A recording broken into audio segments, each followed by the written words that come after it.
Hi, friend. Welcome to Holly's Highlights, a podcast designed to encourage, inspire, and equip you to intentionally live your life full of purpose. I'm your host, Holly Kirby, motivational speaker, leadership cultivator, marketing strategist, and personal cheerleader. Let's check out today's highlight. Wondering how you can be the reason someone smiles today, or what simple act you could do to make a great impact in another's life? Well, here's how. I am in need of 100 book reviews on Amazon for my book, Facelift, Embracing Hope Through Your Heartaches. 100 reviews. Would you mind taking a moment to go to Amazon, type in Facelift, Embracing Hope Through Your Heartaches, or even go to the link in the show notes and leave a positive review? I so appreciate your time and being that one to make a positive difference in my life today. Thank you, thank you, thank you. The other night, my son and I took a drive to a little festival in a little city not too far from us. And as we were driving, I was asking him just questions, about this or that, just kind of chatting along the way and enjoying the drive, when suddenly he started making those deep sigh sounds. You can relate with maybe a teenager in your life or another loved one that makes that sound. Well, I looked over at him and he had this look in his eye of complete annoyance. So I asked him what was going on, to only then hear him reply, "Would you please stop talking?" Oh, would you please stop talking? That has been the story of my life. As a child, in all of my parent-teacher conferences and on all of my report cards, she's a great girl. She just needs to not talk as much. Even my sister growing up, she loved to have sleepovers with me, as she said I helped her get to sleep by talking her to sleep. And still to this day, my whole family even jokes that I don't know how to make a long story short. So I guess it shouldn't be a surprise that I host a podcast or that I'm often asked to speak at various functions and events. Although we tend to do what comes natural to us, for me speaking, for you perhaps a different area, it doesn't mean that we don't struggle with the insecurities, the doubts, and even those imposter syndrome blues.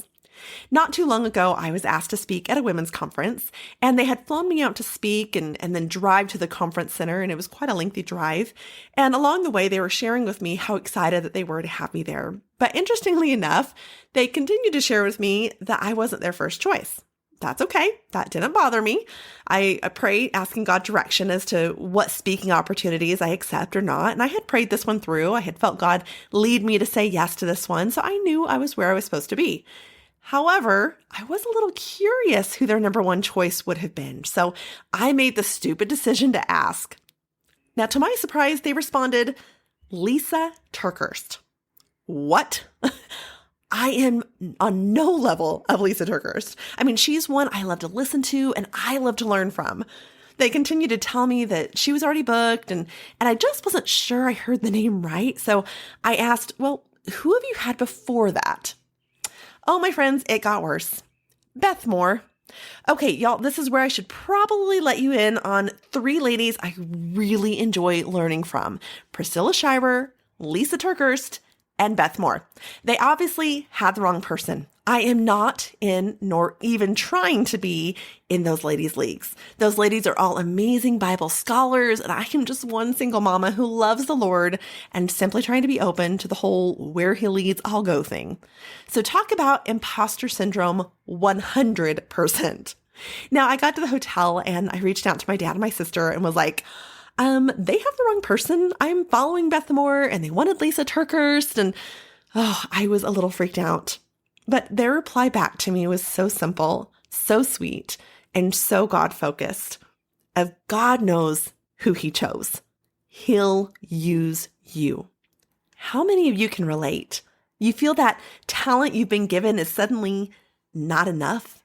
As a CEO, a leader in your organization, on the sports team you play for, or the band you're a part of, in your volunteer role, or even as a parent or grandparent.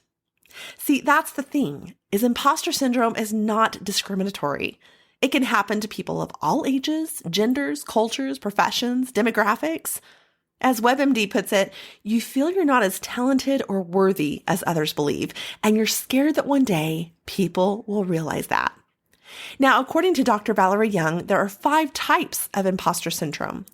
The perfectionist, these are the control freaks who need everything perfect and struggle to delegate, as they figure if it's going to be done right, They have to do it. Then there's the superwoman or superman, and these are the go, go, go people who struggle to have downtime or often workaholics, and they feel they need to prove they've earned their title or role by working harder to prove their value. There's the natural genius. These are the ones who feel they should master everything the first time or they've failed.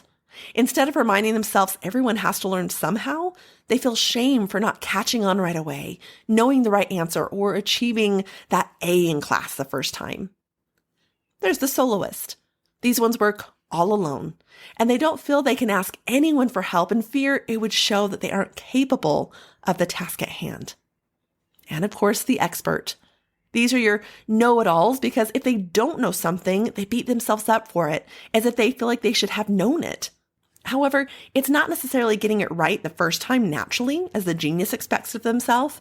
No, the expert is constantly seeking to learn more so that they can be an expert in everything, achieve everything, certifications, degrees. Which of those do you identify with the most? An article by Kes Uratia in the Harvard Business Review states that 1/3 of young people suffer from imposter syndrome, and 70% of everyone else is likely to experience it at some point in their life. Now, I thought it was kind of ironic when the Oscar-winning actress Jodie Foster shared in an interview once that she was so afraid that someone would come to her house knocking on the door and tell her that the award was meant to go to someone like Meryl Streep. Yet in a different interview of her own, Meryl Streep actually had her own imposter syndrome moment, sharing that she often questions why anyone would want to come see her in a movie. Even Michelle Obama admitted in her book tour, as she quoted, "I still have a little imposter syndrome. It doesn't go away. That feeling that you shouldn't take me that seriously. What do I know? I share that with you because we all have doubts in our abilities, about our power and what that power is." I mean, come on, you guys. If someone like these two actresses, as well as the former First Lady, have doubts about their worth or abilities, who are we to be exempt from the syndrome too? So how do we overcome, or at least deal with, this imposter syndrome, which is sure to present itself at some time? Well, first thing, our mindset. Don't ignore it or try to hide it. Call it what it is. Just as that women's event, I acknowledged I was feeling not enough. Be honest about how you're feeling. Once we've acknowledged the feeling, though, we need to then refocus our thoughts of not being enough to the positives within the situation. Perhaps you've been asked by your boss to handle a certain task and you feel you aren't enough.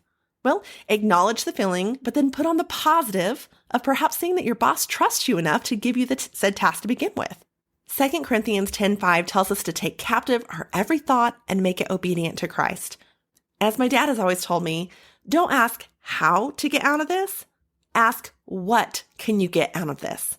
Be open to learning, to growing, and to being used in a new way, even or especially when we don't feel we're enough. After all, as Martha Washington believed, the greater part of our happiness or misery depends on our disposition and not on our circumstances. Henry Ford seemed to agree with this sentiment as he expressed, "Whether you think you can or you can't, you're right." Oh, the power of the mind, my friend. Number 2, have an inner circle. These are your go-tos to not only be vulnerable with in those moments of questioning your value, but they'll be there to provide encouragement, wise counsel, even accountability. Now, I'm not talking about the scene from The Office where Dwight receives an award and has to give a speech, and his boss, Michael, who is actually envious of this recognition, poorly advises Dwight about how he can do this in hopes of Dwight actually making a fool of himself. No, I'm talking about if you have bit off more than you can chew, they're going to be honest in telling you. Those who, if you need prayer and a little encouragement as you tackle the task that scares you or makes you a little nervous, they'll be in your corner cheering you on because they truly want what's best for you. Now, you need to make sure the wise person shows up and not the foolish. This is that group who will huddle around you and be your wise counsel to keep you grounded and make discerning decisions. In my book, Facelift, Embracing Hope Through Your Heartaches, we talk in chapter 3 about having a hurt. I'd encourage you to check that out. Whomever it is, circle yourself around with an inner circle who will help hold you accountable, build you up, provide that wise counsel, and be of an encouragement to you. Number 3, let go and let God. Feeling like we have it all together all the time can be exhausting. It's okay to let go and trust in God for your worth, your value, your being enough. Are you having people over for dinner and you suddenly feel that imposter syndrome as you look around and see a messy house? You are enough, messy house and all. Are you so fearful of making a mistake at work that you struggle with imposter syndrome and being perfect and are almost embarrassed to delegate or ask someone for help? Our imperfections and our mistakes could actually be used to help mentor other people, even teach a few lessons in grace, mercy, and forgiveness. And delegating that task or asking for help could actually be an opportunity for you to learn something new or even encourage someone else in some way in their own abilities. Once we give ourselves freedom to not have to reach perfection all the time, knowing that there is learning and growing to be had in the process of all of it too, a lot of our weight will subside. Now, this doesn't mean we lowered the bar or failed in any way. It's simply a way of doing the best we can with what we've been given, the time we had, the energy allotted for it, the circumstances presented, and then letting go and letting God. Psalm 139, 13 through 14 speaks truth to us that you created my inmost being. You knit me together in my mother's womb. I praise you because I am fearfully and wonderfully made. Your works are wonderful. I know that full well. God didn't make a mistake in creating you exactly as he did.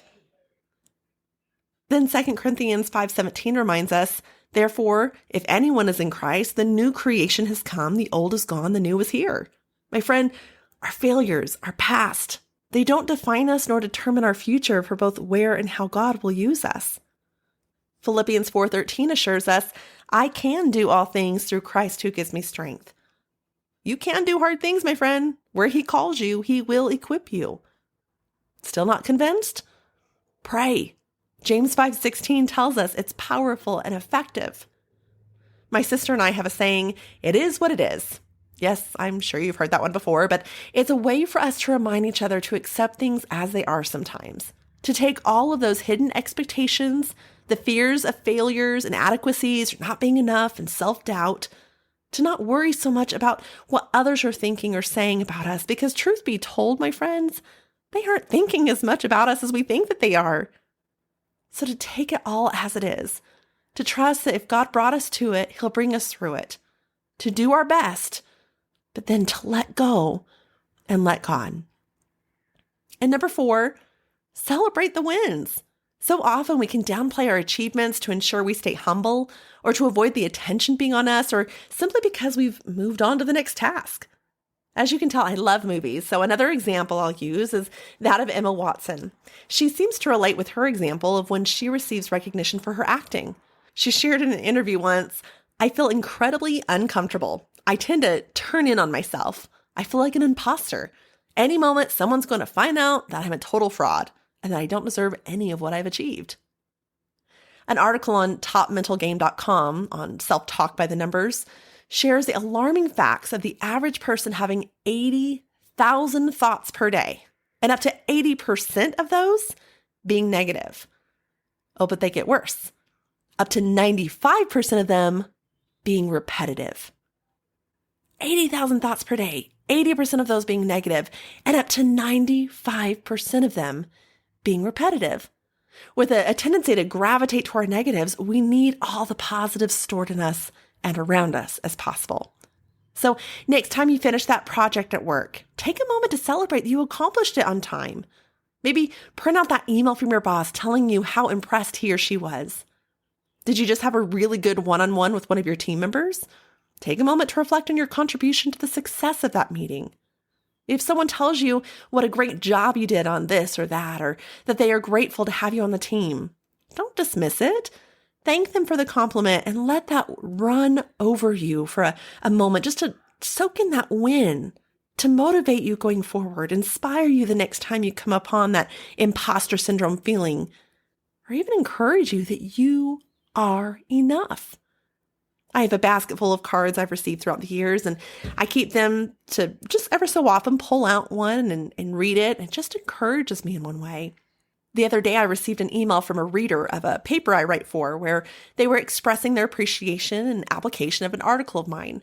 Now, I screenshotted that email and I keep it in a file on my computer to encourage me when my imposter syndrome hits. I've done the same for some positive reviews I've seen posted about my book and even about this very podcast. Whether an attaboy, treating yourself to a mani-pedi, or going out with friends or colleagues to lunch. Maybe even just simply keeping mementos like I do of those wins. Celebrate the wins. Now, as for me with that women's conference, it went great. As I flew home, I just couldn't help but feel so fulfilled with gratitude to the Lord for allowing me to take part in such an opportunity. The conversations, the worship, the heart's unbidden need before the Lord. There was no doubt in my mind that God had me there for a reason. And don't get me wrong, as Ephesians 2:8-9 declares, "For it is by grace you've been saved through faith, and this is not from yourself. It is the gift of God, not by works, so that no one can boast." I don't boast in anything or anyone but Him. But I was reminded through this experience of 1 John 4:4, "Greater is He who is in me than he who is in the world." Imposter syndrome? Yeah, I can relate. I've been there before and I'll be there again. But when it comes, might we both be minded of our mindset? Reach out to our inner circle. Let go and let God. And then celebrate those wins. Still feel like you need a little help in this area? Might I recommend the book, Now Discover Your Strengths by Marcus Buckingham, where you'll develop your unique talents and strengths and how to best use them and even to grow them. And of course, we have many related episodes here on Holly's Highlights podcast. In season 2, you'll find 4 tips to having a grateful heart, episode 7, Purpose in Our Path, episode 13, Overcoming Inferiority, episode 17, and How to Have an Attitude of Gratitude, episode 26. In season 3, there's 10 tips to having unshakable confidence, episode 9, 5 must-reads for personal growth and development, episode 11, and How to Be Thankful This Thanksgiving, episode 24. In season 4, there's How to Self-Love in episode 3, 10 Things Learned on the Job in episode 24, and then season 5 has a few also. Emotional Intelligence, which is episode 1, How to Intentionally Live Your Life Full of Purpose in episode 6, and Professional Growth, Lessons from the Field to the Office, episode 7. I'll close with the pep talk from Lady Gaga on Goodreads, where she says, "Tonight, I want you to forget all your insecurities. Tonight, I want you to reject anyone or anything that has made you feel like you don't belong or don't fit in, or has made you feel like you're not good enough or pretty enough or thin enough, or like you can't sing well enough or dance well enough or write a song well enough, or like you'll never win a Grammy, or like you'll never sell out Madison Square Garden. You just remember that you are a superstar and you were born this way." So my friend, imposter syndrome, don't let it have its hold on you. If you're called to it, go confidently, walk your way through it. I believe in you, my friend. Thank you for joining me on this journey of life. I hope that today's highlight has been encouraging, inspiring, and equipping so you can go out and live your life full of purpose. I'd be honored if you'd take a moment to leave a review, or better yet, subscribe. We can also stay in touch by joining my email list at hollykirby.com. That's HOLLYCURBY.com. Until next time, make it a great day for a great day.